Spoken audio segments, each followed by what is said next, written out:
Do you ever wonder what would happen well, if... If you give a dad a podcast. I'm what you call a nerdy fan. I nerd out at this stuff hardcore. You'll hear me talk about anime on here. You'll hear me talk about Power Rangers. You'll hear me talk about wrestling on here. Okay. I had a axe handle with a Twisted Tea on it. It was right after that Twisted Tea video went viral.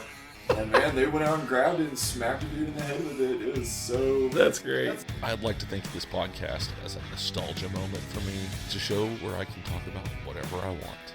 I'm a human animal chiropractor. There was a picture of me. It looked like I was on the side of a ramen box over in China. But So I took my kids with me to Comic-Con.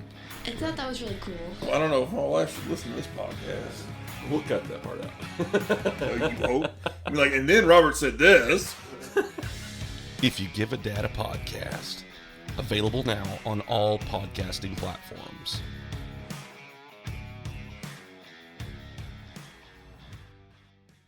Hello, everyone. This is Brian Ferguson, the host of Bumps and Thumps, the talk of wrestling. I want to tell you about a new podcast out called Fouls Count Anywhere.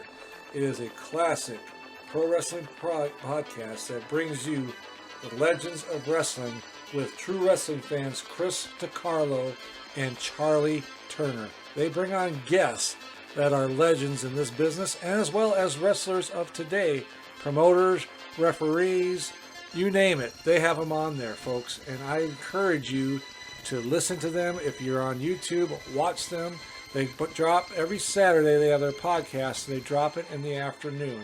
So look forward to that podcast coming out. Falls Count Anywhere podcast with Chris DiCarlo and Charlie Turner. Folks, you will not be disappointed. I guarantee it. And enjoy the podcast.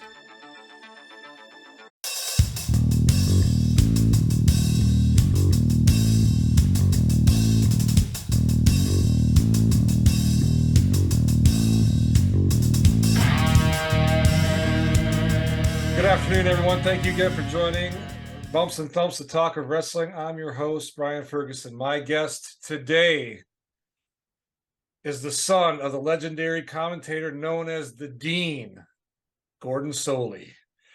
Ladies and gentlemen, it is my pleasure to introduce Mr. Jonard Solie. Jonard, thanks for coming on today. I really appreciate it. You're welcome. It's a pleasure to finally get on your show. I know we Yes. were trying to hook up for a while, but we finally made it. Yeah, things happen, life happens. We were just talking a little bit. I was just admiring how much you look like your father. I haven't, this is the first time we've had, video and in person, or not in person, but seeing you other than pictures. And gosh, I was just amazed at the resemblance. So definitely your father's child. So, all right, sir, if we could, Jonard, let's talk a little bit, if we could. Growing up, obviously you were born into this business. Talk about growing up in it, if you would, Sure. interactions with other wrestlers, things like that. Well, when I was born, because first let's go with my dad on something. When my dad was born, his real name was Francis Jonard Labiak. Okay. Then when his parents got divorced, his stepfather renamed my dad because he adopted him, and he named him Jonard Pierre Schaublum. And then when he came down to Florida and everything, and he got into wrestling, that's when he changed his name, because back in the 50s, if you said that name, nobody would be able to pronounce it or even spell it. So what he did was he took his mother's maiden name, another maiden name in the family, and he combined them together. And that's how he came up with Gordon T. Solie. Okay. And then my parents got divorced when I was little. Mhm. So from second grade on up to high school, I lived up in Illinois. Up in Okay. Bloomington, Illinois, with my mom and my stepfather. So I didn't have a lot of contact with my dad, and my wife always says I'm kind of unfiltered. I just say what's on my mind. Um, Hey. so, but my stepdad was such a cool dude, that I didn't really, and I also didn't really understand divorce, Yeah. being in second grade. So I didn't really have any contact with my dad until I'd probably say it was in the early 60s. Okay. Probably 65, 66, or maybe 64. I don't remember the exact year. Okay. We came down to Florida on vacation, and my dad wanted to meet with us, and it was an hour-long meet. My mom was very protective, so as we met at a restaurant, we sat and we talked, and that was it. Yeah. So it's in one aspect as a child, I didn't really grasp everything again. Not as today's kids when they're divorced and everything. But I do remember when I was little living with my dad, I remember Don Curtis coming over, Eddie Graham, and Dottie Curtis. And of course, they gave me a plastic horse and a cowboy. And I kept that for years and years. So we didn't really grow up around a lot of wrestling because Dad got into it in 1959. We moved my mom remarried in 1961. Okay. So it was 2 years. My mom kept us pretty much away from the wrestling scene. Gotcha.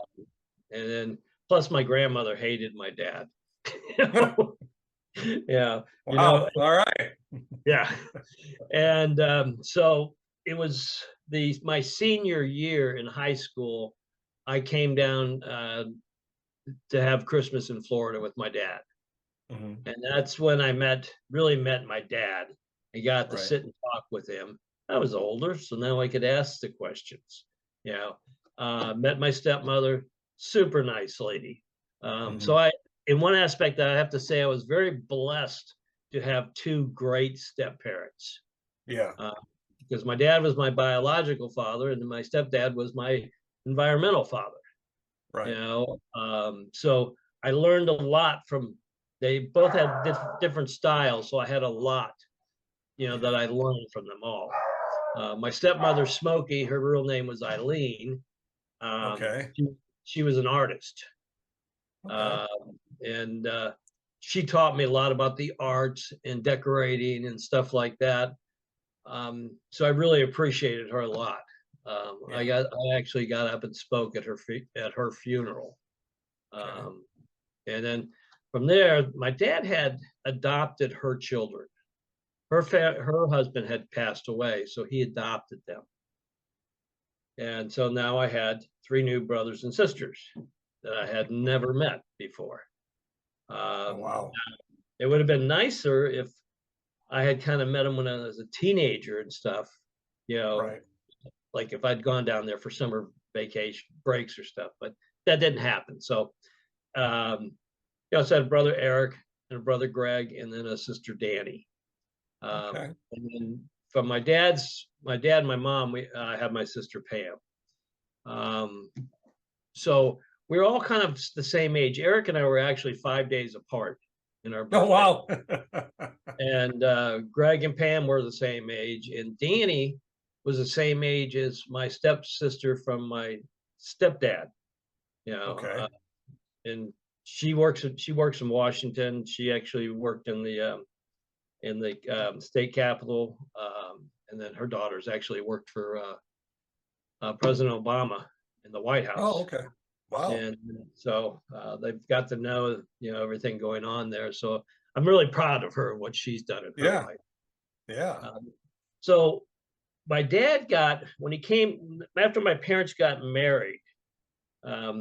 Let's put it this way: when my dad got out of high school, he went into the service, and when he went into the military, he went into the was it the Navy? No, it wasn't the Navy. It was the Army. I'm sorry. I got boats on my mind. He did radio. So that's Okay. where he started getting his radio expertise down, becoming better and better at being on the microphone. Mhm.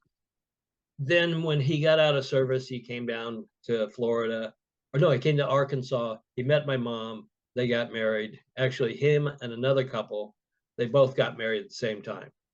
Oh, wow. And they had not really known each other for that long of a time. Yeah. So it was like, okay, like today, those TV shows, you meet somebody, we're getting married. Yeah, yeah. But then he moved to Florida, and my mom moved to Florida, and he worked radio, but he also sold cars Okay. at Bud Shirk Auto Sales. And I remember that because they had a playground in the dealership. It was a used car lot. They had a playground, swings, Wow. slides, and everything for kids. So that way parents could bring their kids with them when they're looking for a car and let them play in the playground while they're looking at cars. Yeah. Smart guy. Smart. Yeah. And so Dad did that for a while, and then of course we got divorced. So, but now this is from what my dad has told me of what he did next is he went and worked for PBS for free. So, and Okay. he was behind the cameras. He did everything that he could do to learn the industry. And he just volunteered his time, Yeah. and had the radio shows going. And then eventually, he had his own radio show, and there was in Tampa, there was no sports except for Highlight, and then all of a sudden wrestling showed up.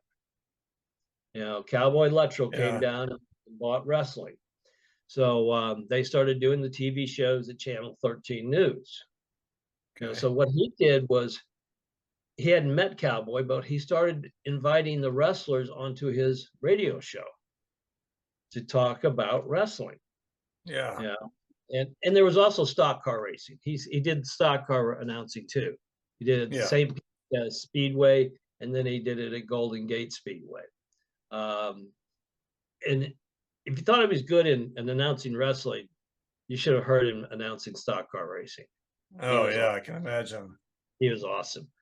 Yeah. And so at that point, let's see, Cowboy Electro finally had heard him on the radio, and he was starting the show up. And it first had Salty Salt Sam, who was a fisherman guy that did the news.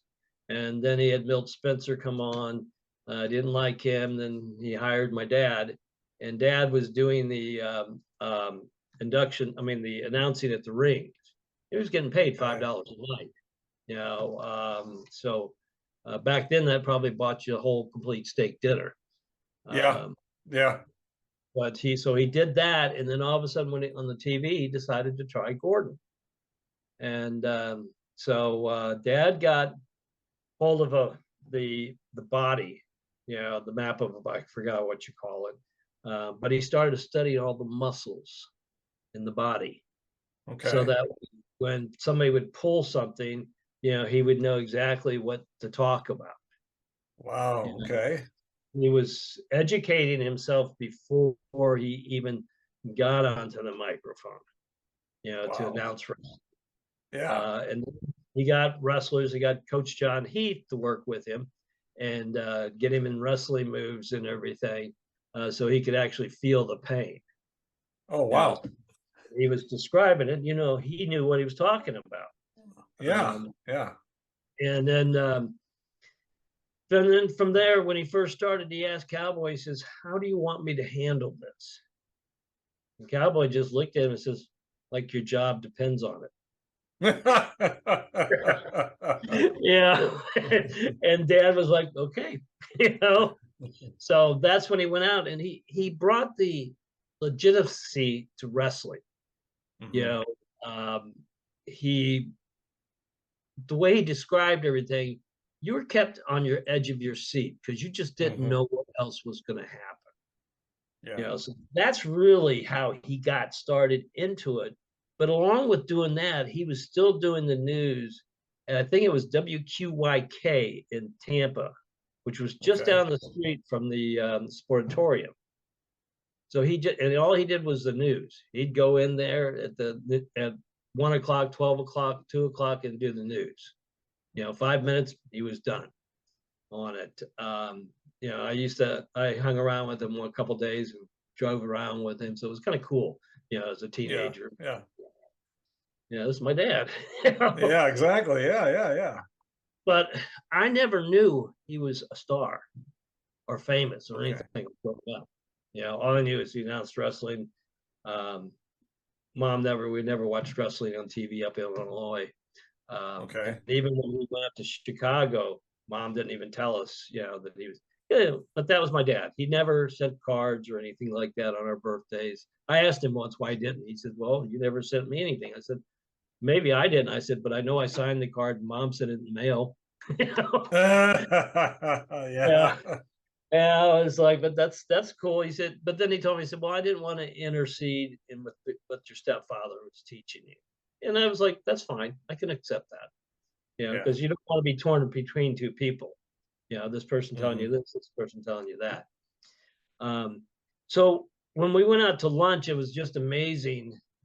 All these people that when we were walking down the street in downtown Tampa, would come up and say, "Hey, Gordon, how you doing? Hey, Gordon." I was like, "Geez." And then we sat down in the Redwood room, and the waiter came out. I was like, "Gordon, how you doing today?" And it's like everybody knew him. People came over. "Hey, Gordon, can I get your autograph?" Dad never once shied away from giving an autograph. Wow. I even asked him, I said, "Does that bother you?" He's like, "No, it doesn't bother me." He says, "They pay my salary." Yeah, that's true. He says, "Without them, I don't get paid." Yeah. And he never charged anybody for an autograph.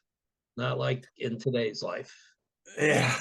Today, yeah, that's unfortunate. Nowadays you gotta pay. Yep. Yeah. So Did you ever wonder what could have been with the AWA had things gone differently? Had their fortunes gone differently? Had certain wrestlers not left and perhaps more money would have been at the disposal of the Gagnes? Well, wonder no further. You can go to Brad Drake's YouTube channel and experience the 1987 Supermod for yourself, as Brad Drake starts off in May 1987 along with Greg Gagne, Baron Von Raschke, Vern Gagne himself, Nick Bockwinkel, Larry Zbyszko, Kurt Hennig, and a slew of others as he plays and saves the AWA. Yeah. But he enjoyed it, and then he also did the stock car racing on Friday and Saturday nights at Golden Gate Speedway, and it was kind of funny because we lived out in the country, and we were coming back one night from the Speedway, and I said, "Well, how do you know where to turn?" He said, "I'm turning right up here." He says, "You see those 3 reflectors on the telephone pole?" So I put those up there, so that way I know that's the turn. So it was kind of funny, that he was always out for himself, because it was like, just in case I had one too many drinks, I still knew where to turn. I know where to turn. Yeah.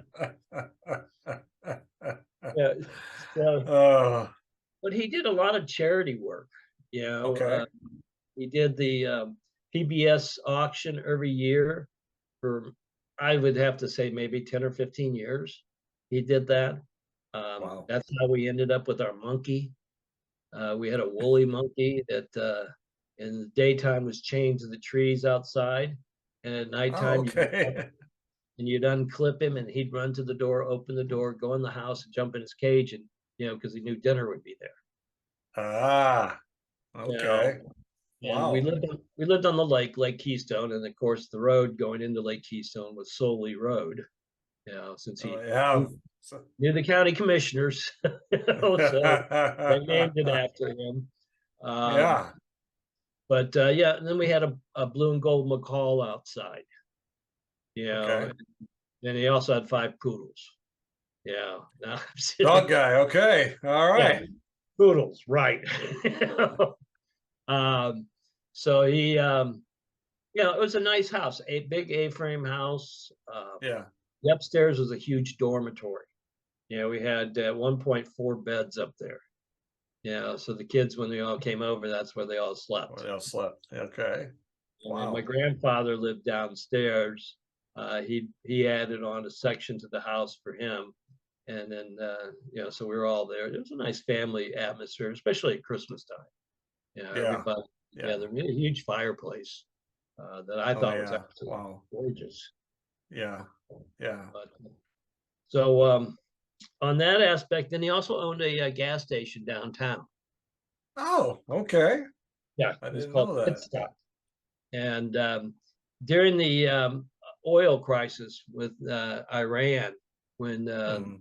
we were hurting for oil and gas, the wrestlers always had gas. So they had to make their trip down to Miami, because back then it was even or odd numbers. One Okay. day even numbers could get gas, next day odd numbers could get gas. But the wrestlers, even if they had the wrong number, they could still get gas. So you just had them. They came into one of the other pumps was as noticeable. Yeah. So Wow. we had that for years, and then he also had an auto parts store. Okay. But unfortunately, his bookkeeper thought she was part owner. Ah, I see. Yeah. So I got the job of closing that down and packing up all the inventory and shipping it out. Oh, man. So that was a lot of fun. Yeah. But it taught me a lot. Yeah, I'm sure. I'm sure it did. How about your interaction? Your dad is so well known. Sometimes, unfortunately, people that started out in the business in the 60s and 70s are kind of lost in the shuffle today. Yeah. You talk about a lot of it, but your dad has not. He is so well remembered. You say Gordon Solie, they're going to know who that was. And my next question is, when you were around your dad, you talked a little bit about being around some wrestlers, but later on, when you were a young man in your maybe your 20s or early 30s, what was it like then? Like when you were, I guess, around your dad, if he was at a taping, or if you ever went to an event with him, like maybe I don't know if you were at Starcade or any of those type of events. What was that like? I guess for you being his son and being interactive with those guys, I know they're totally different when they're not in character. Can you kind of talk about that interactions? Okay. Yeah, I actually roomed with Jack and Jerry Briscoe. Oh, wow. Okay. I had gotten an apartment, but they asked if I could get a 2-bedroom apartment, so that way when they were in town, they had a place to stay instead of renting a hotel. Okay. A lot of the guys that came in town, especially Jack, since he was world champion, he would come in, do a match and leave. Come in for a few days and then leave. So I had Jack and Jerry Briscoe, and then I had another person, but I won't mention their name. Okay. They were a heel. So I had 2 baby faces and a heel. All right. But they were always courteous. Yeah. To me. Right. And around my dad, they were like jokers. Yeah. There was one time where I hadn't met Jack or Jerry yet, and I was at the house, and Dad called the house, and he said, you have smoke. He said, put Jonard on. And he said, hey, I need you to come down here and get me. He said, I'm being held hostage at this bar. And I can't even remember the name of the bar anymore, but it was on Hillsborough Avenue, and there was water behind the back of it. So I said, okay. I said, what do you want me to do? He says, well, just come in, and then I'll motion for you to head to the bathroom. So I said, okay. And he says, and also when you pull in where, back in, You know? Like, okay, well, he was supposed to go to this guy Dick Cheney. It wasn't Dick Cheney, but it was not that Dick Cheney, but it was another Dick Cheney that was running for mayor in Tampa. He was supposed to be at his event that night. Well, Jack and Jerry got him and took him to the bars and everything, and they weren't letting him go because he didn't have his car. It was still at the office. And so I got in the bar and I sat across from them at the other side of the bar, and he motioned for me even like this. You know, so you know, standing up at the urinal, and he comes in, he's standing, and we're talking. He says, "Okay, what I want you to do is when you get done, pay your drink and go out to the car." And he said, "Then I'm going to follow you. I'm going to get up and I'm going to go out like I'm going to have a cigarette." And he said, "Then just have the car going and we're going to take off." I said, "Okay." And well, at that point, then Jerry walks into the bathroom. You know, and I'm just sitting there now. I'm not saying anything. And so then I left, paid my tab, went out to the car, had it running. And all of a sudden, Dad comes running out to the car, jumps in, and says, "Let's go." And Jerry comes out, and he's sitting there going like, "What is going on here?" We drove home. So that was my first experience of Jack and Jerry. And they're the two of them were characters. You know, and it's just you know, shoot, I've known them now since 1972, probably the two longest I've known. Except for, you know, I knew Eddie way before, but it was kind of neat. But as to respect, they always gave him the respect when he was, you know, working. And they always talked of deep respect for him because, you know, he worked with the guys on the microphone, you know, getting them feel comfortable about the, you know, the interviews and everything. You know, and I think why he has stayed so popular is, but whereas a lot of the guys today will sit there and talk about everything else under the sun that's going on and what's going on in the match. Yes. You know? And I had, when I sold insurance, I had this customer that was blind. And I was talking to him, and one day he told me, he says, "Man," he says, "I just love watching your dad on Saturday nights." I just kind of like looked at him. He says, "No," he says, and I even said, "But you're blind." He said, "The way your dad described what was going on in that match, I knew exactly what was happening." Wow. Now, that tells a lot about somebody. Yeah. You know? Yes, it And does. that's the way he always was. And I think that might be one reason why he never went to work for Vince McMahon. You know, because Vince did ask him to come there. I was going to ask you that question. You know, he stayed mainly, you know, NWA, you know, Mid-Atlantic, Tampa. He was an NWA mainstay, and that was going to be my question. Why he didn't go work for Vince? He pulled everybody else. Yeah. So that was part of his reason. Is there any other? Just didn't care for the format? I think so. Yeah. I really do believe. He just said, he was like, "No, I'm not going to have somebody telling me what to say in my ear. Yeah. I'm going to describe what's going on in the match." And Vince would want to say, you know, people to have the stuff in their ears or read a script. That was one thing that Gene Okerlund told him. He says, "I don't know how you do it." He said, "Gordon, they write scripts for me." You know, and that's how he did his announcing, from scripts. My dad didn't. It was all just right, you know, free flow. And I think that's a lost art of today's. One of them is the announcing. You know, they talk about, like you said, they might talk a little bit about the match for a minute, and then they talk about something totally irrelevant to the focus of the match. And your dad, honestly, was probably one of the last ones to actually be able to describe. I mean, during the 70s or 60s, 70s, even part of the early 80s, most commentators talked about the match. They might describe the person in the match. You know, he went to whatever university and was this, was this and that. But for the most part, they would describe the match. Hey, arm drag, you know, this hurts, this is why, blah, blah.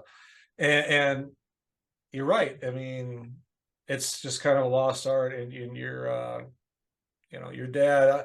I mean, I'm sure he was offered a lot of money to go there. I'm assuming, because a lot of those guys left for the money. Yeah. You know? Yeah. They left for the money, and you know, your dad, I give him all the credit in the world. He stuck to his guns. Said, you know, I'm assuming like I'll enjoy working down here, and yeah. So kudos to him for that. He told Vince, you know, the reason why he wasn't going to go. He says, I go home from the dance with the person I came to the dance with. You know, and so he came to the dance with NWA, and that's who he was going to play with. Now, granted, he did WCW, you know, but that was before when it was NWA, you know, right?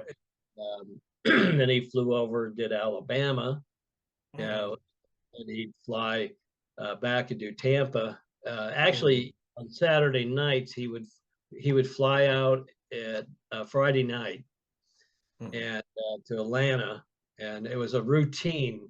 We had our one dog Scruffy, which my dad later renamed Sir Scruffy because of what I did to him. But he would be waiting at the door on Friday nights to drive down to the airport with him. Wow. And on Saturday afternoon, late afternoon, he'd be at the door waiting again to get in the car with Smokey and drive down and pick up Dad. Wow. Yeah. That dog became part of, you know, and that dog was a stray, and everybody was saying, don't feed it, it'll go away, and it had been injured. And we caught Dad feeding him out one door, my grandfather feeding him another door, my mom feeding him. So, and why his name got to be Sir Scruffy is he was a poodle, but a mid-size, and maybe something else, but he had all the curly hair, black and gray. He asked me to give him a haircut. You know? Yeah. So when they got home, my dad said, "You can give me the clippers, and you're never cutting a dog again." I gave the dog a mohawk. I left his ears. I shaved his body, gave him little Russian boots of fur, and then his tail I shaved until the very end, and I left fur. So my dad told everybody that came in the house, "Don't you even laugh at the dog." You know, he says he has a new name, Sir Scruffy. So I never cut another dog. No. I'm sure it wasn't funny at the time, but for him, but it was probably later. I have a picture of my dad putting Mr. Wrestling #1's mask on it. There's a dog with a wrestler's mask on it. You know, but that was just the sense of humor in our family.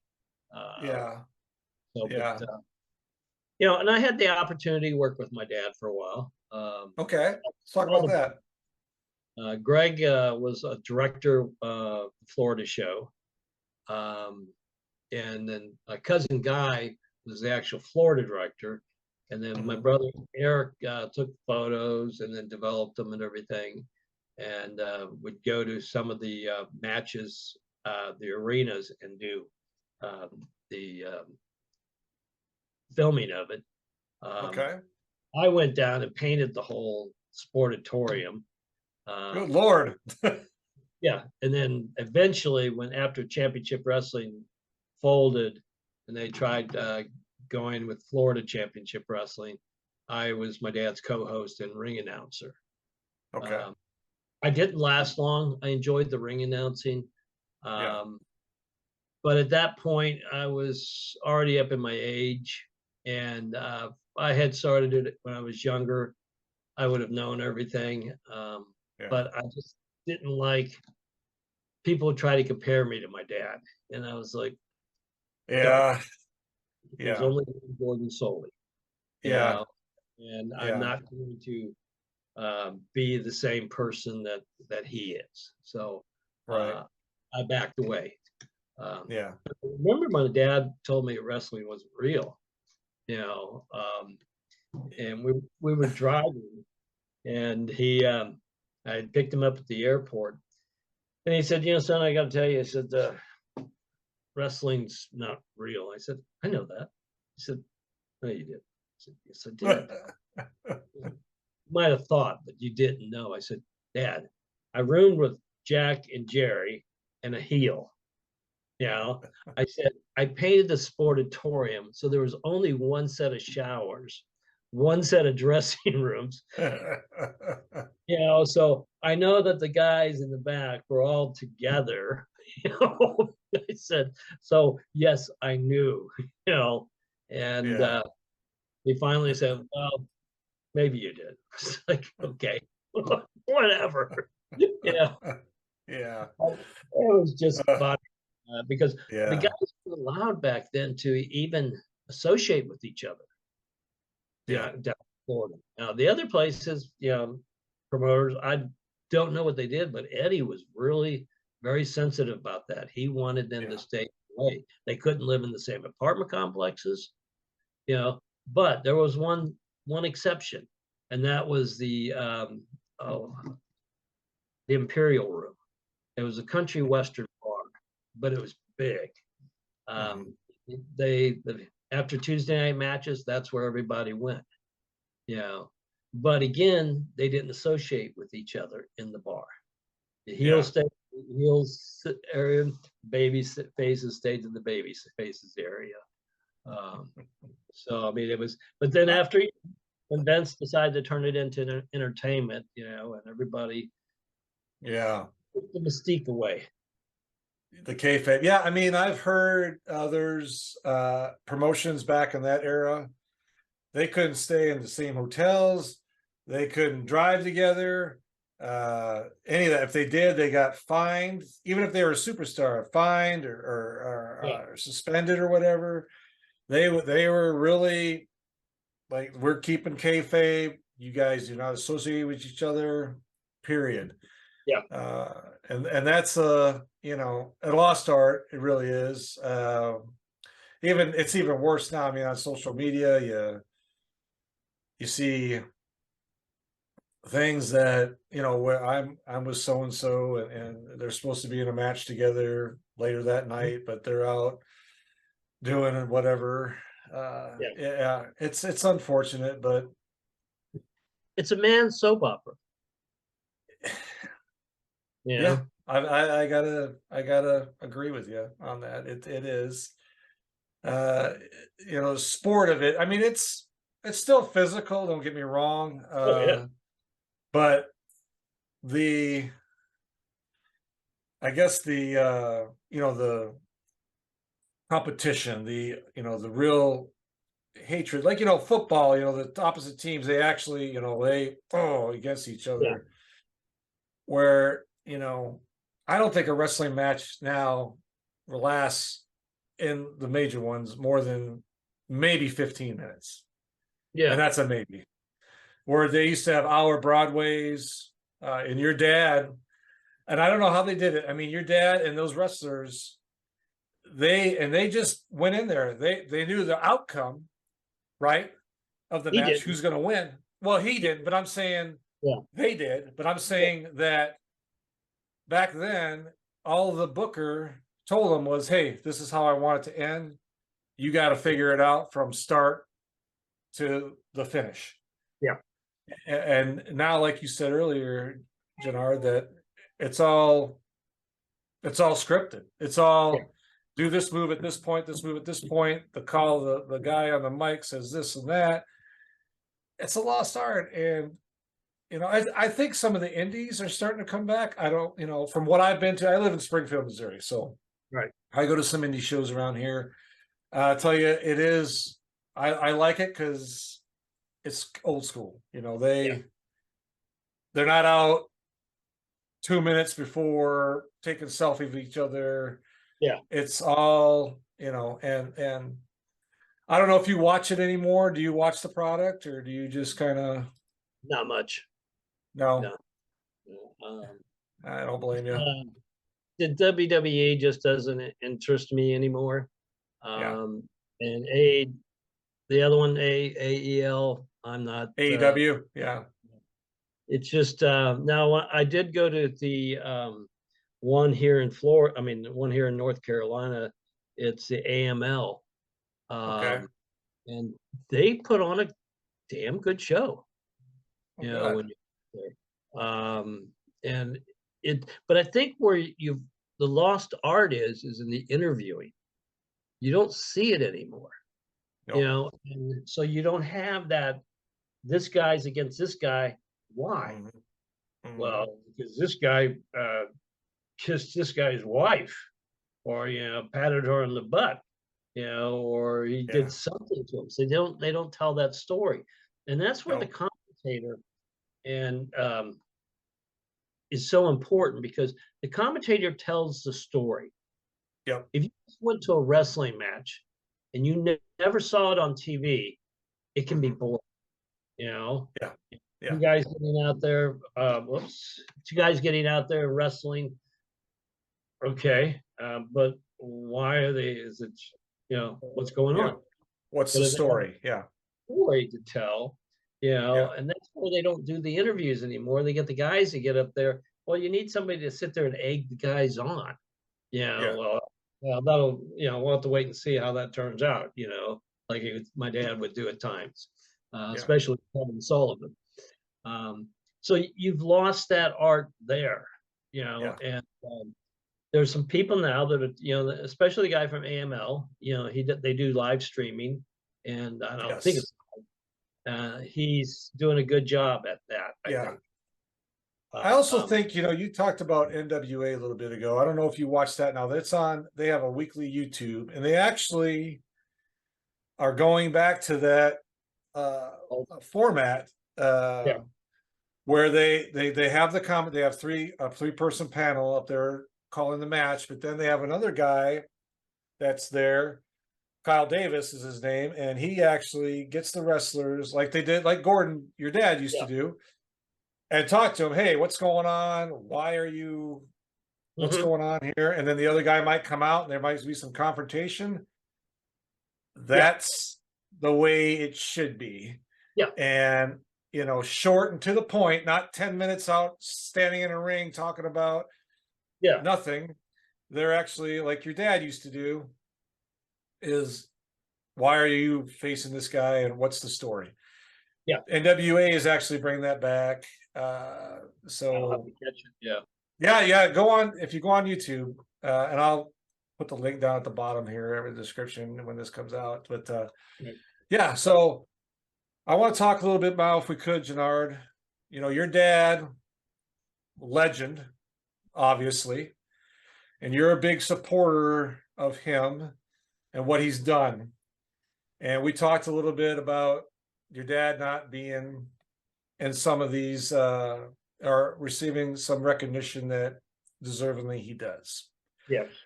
Let's talk about that a little bit. And what's the process? What's the plan? Well, my first action was with Jerry Briscoe. Okay. I had all those plaques and everything at my dad's here, and I was like, I'm not going to make a shrine in my house of my father. I was like, what am I going to do with all this stuff? So I talked to Jerry about it, and Jerry said, why don't you loan it to the Dan Gable Museum? And I was like, yeah. I said, that sounds like a good idea. I said, and then if something happens to me, I can just leave it to them in my will. One piece I might take back and then give to my nephew. But the other stuff I'd leave it to them.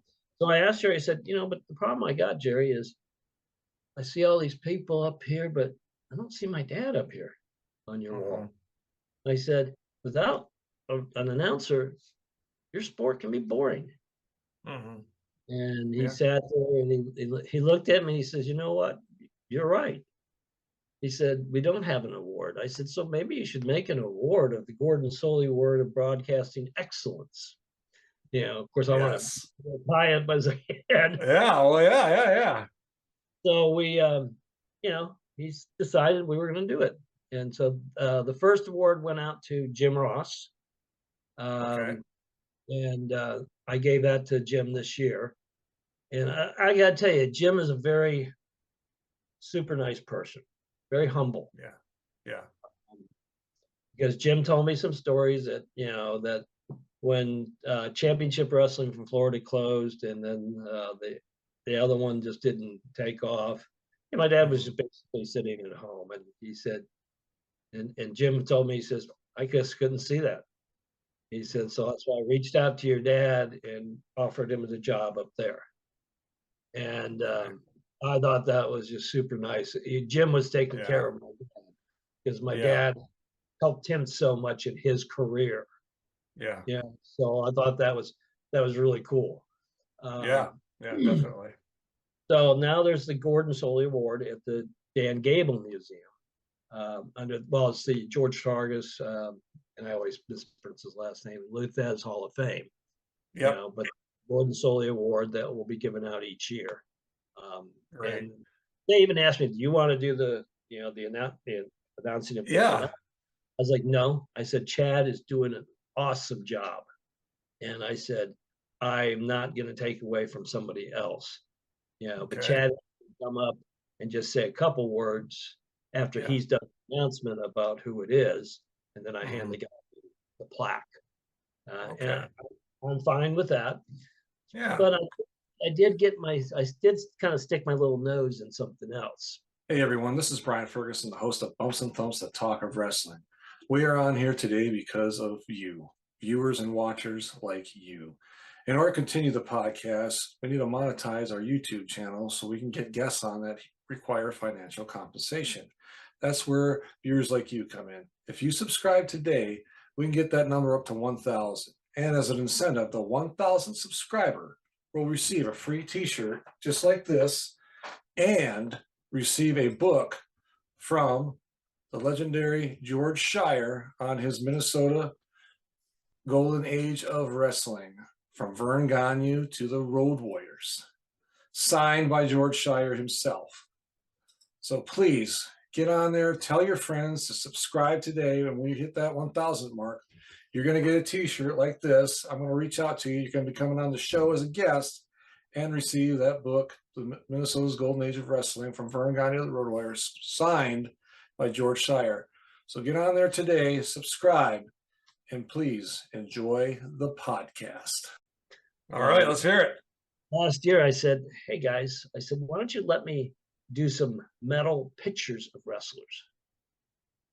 And I'm sure you've been in restaurants, you've seen photos that have been transferred onto metal.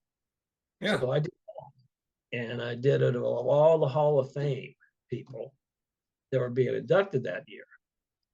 And then I did some of Jack and Jerry Briscoe. I did one of Jerry. And Jerry had signed it, but he didn't know I was doing this. And he was in a headlock. Somebody had done like Jerry like this. And then I did a special one for Jack and Jerry. And then I did a tumbler of Jack. And so they paid for him. Troy Peterson did. And we did a raffle. So we made it about another $1,000 for the museum. Wow. And people were just like, man, this stuff's cool. Because you can't find it anywhere else. You know, I'm the only one doing it. And this year I'm going to do a lot more just to surprise the fans. So, but my biggest, so then they asked me if I'd like to be on the board. You know, and Jerry told me, he says, because there's Troy Peterson, Chad Olson, Jerry Briscoe, James Beard. Then there's Gloria, and I don't remember her last name, and then there's myself. And he said, well, you can't have Joy's position because he's the president, you know. And I was like, Joyce, yeah. I don't want that position. You know, Yeah. I said, just make me in charge of promotions. You know, that I like. Yeah. You know, so I'm doing the promotions for him. Okay. I'm gonna try to make this bigger and bigger each year. It happens July on the 20th till the 23rd. Actually, 27th. So you get there for Thursday night. We have a meet and greet, pizza, beer, and then we go over to the hotel, and everything's in walking distance. There's the museum, there's the convention center, and the hotel's right across from the convention center. So it's very compact. What's nice about it is everybody is, it's not like we're out in Vegas where all of a sudden people are, you know, where'd the wrestlers go? They're all playing, they're gambling upstairs. And, you know, this is more of a personal relationship with people. Okay. Very quaint, you know. So then on Thursday night, we have trivia night. You know, so the guys asking trivia questions. I got him on one. And I don't know what it was, and the guy says, "Oh well." It's like just trying to make sure you do it right. You know? Yeah. So we gave away some pictures that night, you know, metal pictures. You know, we did it all during the whole thing. So we're giving something back to the fans. Yeah. Granted, they bought the tickets, but they're still getting something back. Instead of like at CAC, they give out a belt. And a belt's great, but man, if you have a picture of Jack Briscoe behind you, you know, that's on metal, that's shiny. Yeah. You know, that's like then the next night is Friday night. That's when we have the matches. But on Friday day, we do brain fart, roundtable discussion, and I do the roundtable discussion. We talk about why they got it. Like last one was on Florida boys, you know, and the next one probably going to do is more of tell us your funny stories. Get each wrestler to tell, because they got some hilarious stories. Oh yeah, I'm sure. And I've done a couple to Jack too, and so we do that, and then there's other stuff that's going on that day. You know, so it's a full day of activities. You don't have to worry about, there's nothing to do, so I'm going to go gamble. You know, you can go to the events, and then Friday night there's the wrestling matches. You know, so everybody in town pulls in for the wrestling matches, and they have the wrestlers on the side signing off the and stuff, and then on Saturday night is the dinner.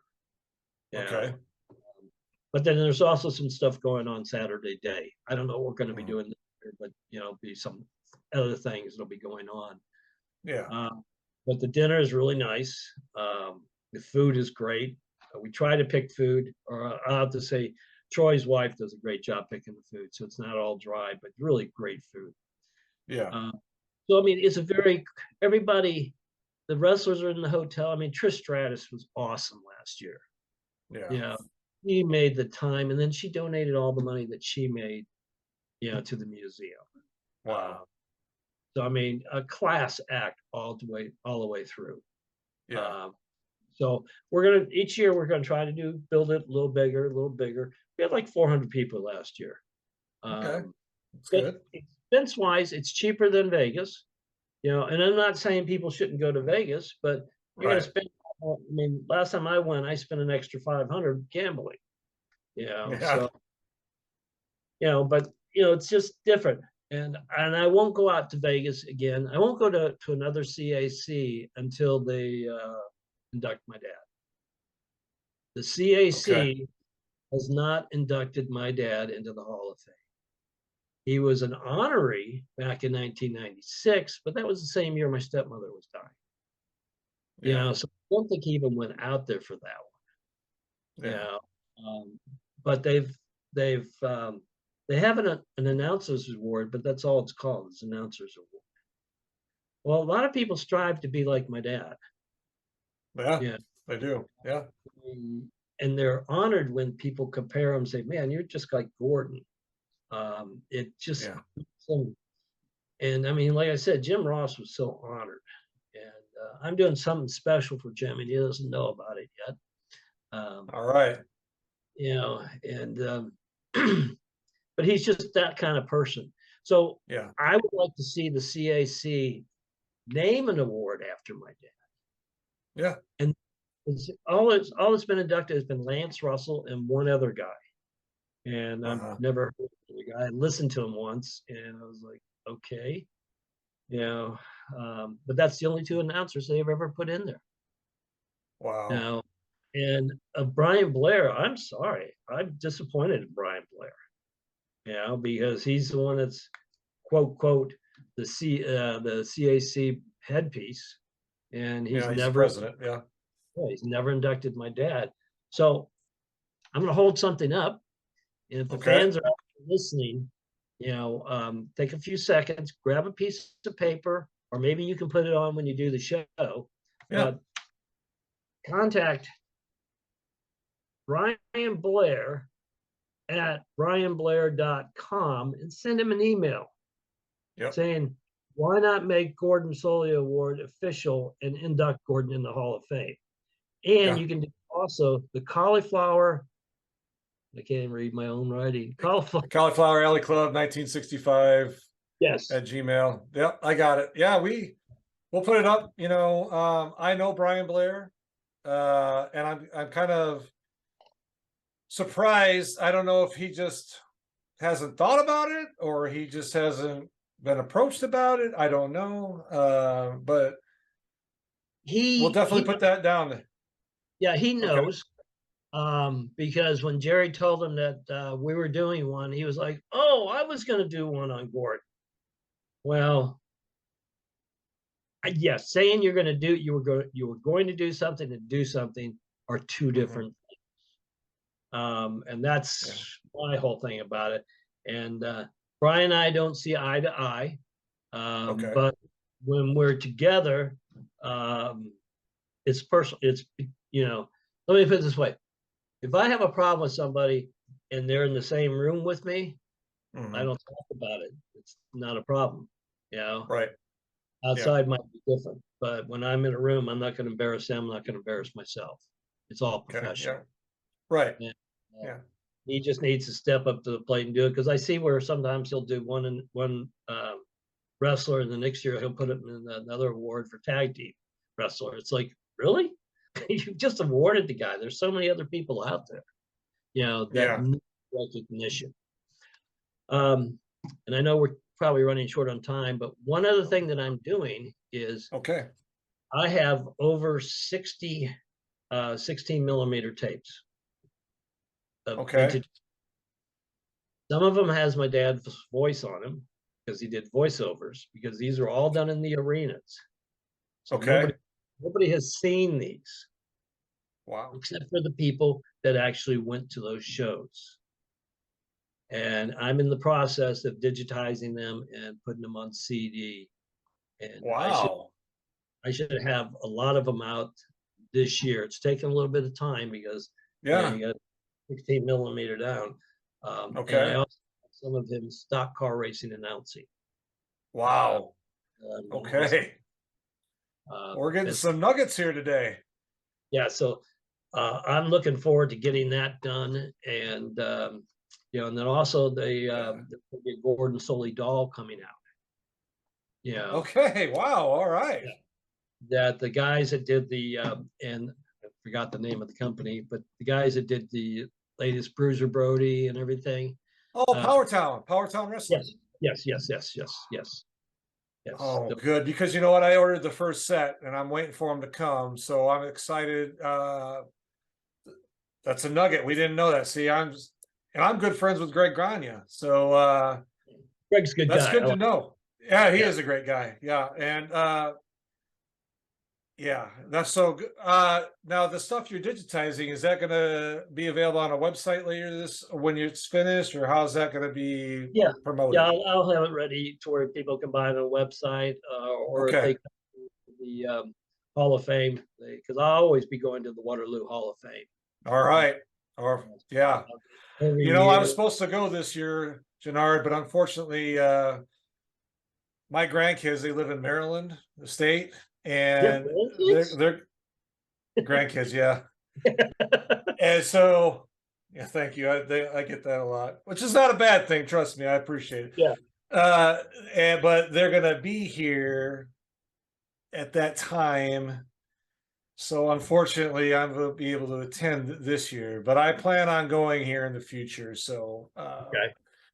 yeah, but you know, I've wanted to go this year. I was planning on it actually, and then my daughter said, "Oh, we're gonna be there," and I was like, "Okay." I'm not gonna say, "Oh, I was going to a wrestling event," but you know, Yeah. You want to? You want your grandkids to like yeah, you? yeah. I don't get to see them all the time. They used to live here in Missouri, so I saw them like every other weekend. Yeah. Now I only see them twice a year. So yeah, so okay. Well, that's great news. I'm glad to hear that. So folks, look for them that figure to come out. Look for Jonard's when he gets his CD or CDs out and digitize of his dad's announcing. I mean, it sounds like a lot of stuff, and the metal stuff sounds so awesome. I would love to have one of those, and when I get to Waterloo, hopefully, you know, I can get one. So yeah, that's great. You know, and thank you so much for coming on today, Jonard. I really appreciate it. Is there anything else before we? I will say that I was going through some old wrestling magazines because I was, Mhm. you know, slowly been selling some of it off. And I Okay. did put a lot of my dad's trophies and plaques up on eBay, and you know, because I felt, why should I have them all? Let fans have them, you know. Yeah. And fans went nuts with them. But I was amazed. There was 2 magazines that my dad was in, and Okay. there was he must have been in like 15 pages Oh of wow. photos of him, and they were talking about him and Yeah. everything.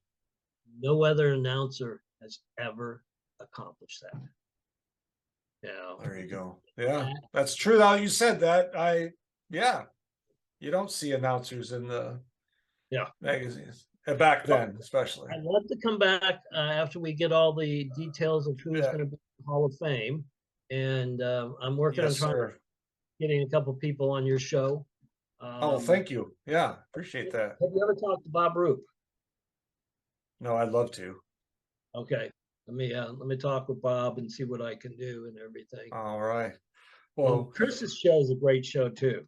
You know, yes, that's- Christoph. Yeah, I got- Chris DiCarlo. Yeah, Chris DiCarlo. Yeah, he's got a great show.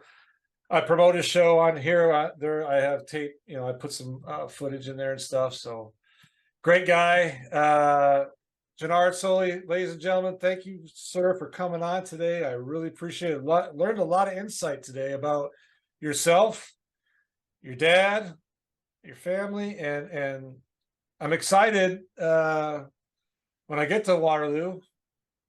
You know, and we'll touch base again. Hopefully, before Waterloo, we can start promoting some more of the products and that show coming up in July. So, ladies and gentlemen, one more time, Mr. Jonard Solie, sir, thank you for coming on today. I really appreciate it. Hey, I'm honored that you asked me to come on. You know, so that you made my day today. Well, thank you. I appreciate that. Folks, if you're watching, thank you. If you're listening, thank you. And if you haven't subscribed, please do so, and we will talk to you soon.